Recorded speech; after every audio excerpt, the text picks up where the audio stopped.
Halo, saya Muhammad Denny Kurniawan, CGP Angkatan 9, dari UPT SDN 067262 Kota Medan, Sumatera Utara. Di video ini saya akan memaparkan koneksi antar materi, modul 2.1, pembelajaran berdiferensiasi. Apa itu pembelajaran berdiferensiasi? Pembelajaran berdiferensiasi adalah suatu usaha guru dalam menyesuaikan proses pembelajaran di kelas untuk memenuhi kebutuhan belajar individu murid. Pembelajaran berdiferensiasi adalah pembelajaran untuk mendukung murid di kelas kita. Maksudnya apa ya? Ingat, setiap anak itu unik, mereka memiliki kelebihan dan kekurangannya masing-masing. Begitu pula dengan minat, gaya belajar dan kebiasaan, pola pikir, kemampuan literasi, dan lain-lain, pasti berbeda kan? Nah, disinilah diperlukan usaha guru untuk dapat memenuhi kebutuhan belajar murid yang berbeda-beda agar mereka merasa nyaman saat belajar di kelas, dan tentunya tujuan pembelajaran dapat tercapai. Lalu, bagaimana cara untuk dapat melakukan pembelajaran berdiferensiasi di kelas? Agar dapat melakukan pembelajaran berdiferensiasi, guru harus memahami tujuan pembelajaran, mengetahui dan merespon kebutuhan belajar murid, menciptakan lingkungan belajar yang mengundang murid untuk belajar, melakukan manajemen kelas yang efektif, dan melakukan penilaian berkelanjutan.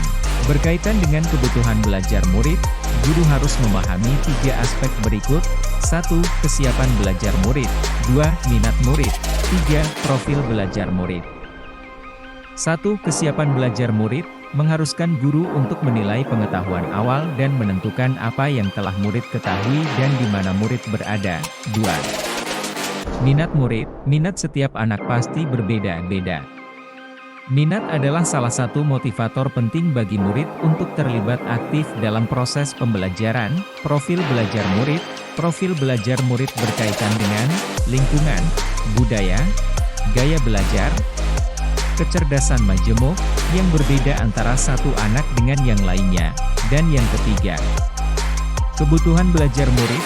Kebutuhan belajar murid dapat diidentifikasi berdasarkan cara-cara berikut ini: mengamati perilaku murid, mengidentifikasi pengetahuan awal, mereview dan melakukan refleksi terhadap praktik pengajaran, berbicara dengan guru murid sebelumnya, membaca raport murid di kelas sebelumnya, menggunakan berbagai penilaian formatif dan diagnostik.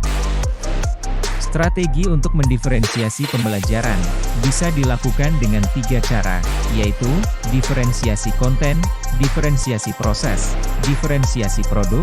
Guru dapat memilih salah satu atau kombinasi dari ketiganya. Diferensiasi konten berkaitan dengan apa yang kita ajarkan, seperti materi, konsep atau keterampilan yang perlu dipelajari berdasarkan kurikulum. Mendiferensiasi konten bisa dilakukan dengan membedakan pengorganisasian atau format penyampaiannya, bukan mengubah atau menurunkan standar kurikulum. Diferensiasi proses berupa kegiatan yang memungkinkan murid berlatih dan memahami atau memaknai konten, dengan cara membedakan proses yang harus dijalani oleh murid. Diferensiasi produk yaitu bukti yang menunjukkan apa yang murid telah pahami dengan cara membedakan, memodifikasi produk sebagai hasil belajar murid, hasil latihan, penerapan dan pengembangan apa yang telah dipelajari. Lalu, adakah keterkaitan antara modul pembelajaran berdiferensiasi dengan modul-modul yang lain? 1.1 dan 2.1, untuk dapat melakukan pembelajaran berdiferensiasi, maka guru harus berusaha memenuhi kebutuhan belajar anak sesuai dengan kodrat alam dan kodrat zaman berdasarkan filosofi Ki Hajar Dewantara.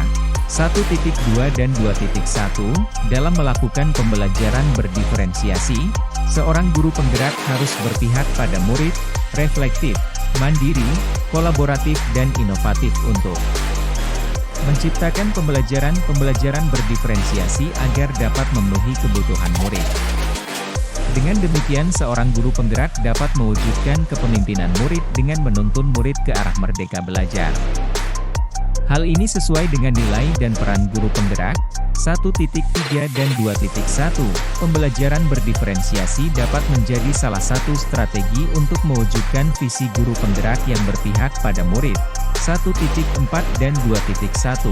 Dalam pelaksanaan pembelajaran berdiferensiasi antara guru dan murid harus ada kesepakatan kelas terlebih dahulu agar proses pembelajaran dapat berjalan dengan baik sesuai dengan nilai-nilai budaya positif.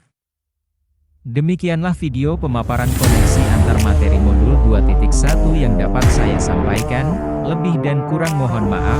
Terima kasih. Assalamualaikum warahmatullahi wabarakatuh. Salam guru penggerak.